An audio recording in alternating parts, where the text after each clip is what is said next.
ಬಿಟ್ಟಿದ್ದೇನೋ ನಿನ್ನನ್ನು ಕ್ಷಣ ಮಾತ್ರ, ಪ್ರೀತಿಯಿಂದ ಸೇರಿಸಿಕೊಳ್ಳುವೆ ಹತ್ತಿರ.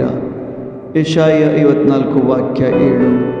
ಪ್ರಿಯ ಸ್ನೇಹಿತರೆ, ಕಷ್ಟಗಳ ಸಮಯದಲ್ಲಿ ನಾವು ಬೆಂದು ಹೋಗುವಾಗ ದೇವರು ನಮ್ಮನ್ನು ಬಿಟ್ಟಿದ್ದಾರೆ ಎಂದು ನಮಗೆ ಅನಿಸಬಹುದು.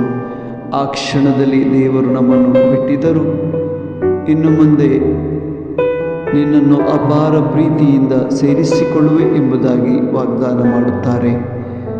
ಆ ವಾಗ್ದಾನದಂತೆ ನಮ್ಮನ್ನು ಬಿಟ್ಟು ಬಿಡದೆ ಅವರ ಅಪಾರ ಪ್ರೀತಿಯಿಂದ ನಮಗೆ ರಕ್ಷಣೆ ನೀಡಿರಿ ಎಂದು ಪ್ರಾರ್ಥಿಸಿ ಅವರ ರಕ್ಷಣೆಯನ್ನು ಹೊಂದಿಕೊಳ್ಳೋಣ. ಆಮೇನ್.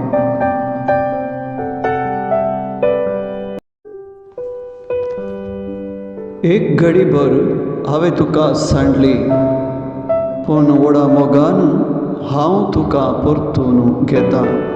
येसाया प्रवादी 50:4-7.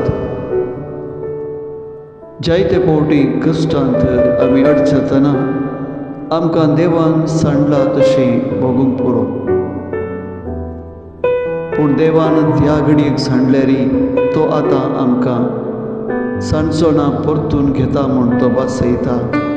ह्या खातीर आमी ताका आर्गां दिवया आनी ताचे भासवणे प्रमाणे आमकां परतून ताचे मोगांत घे म्हूण मागया. आमेन.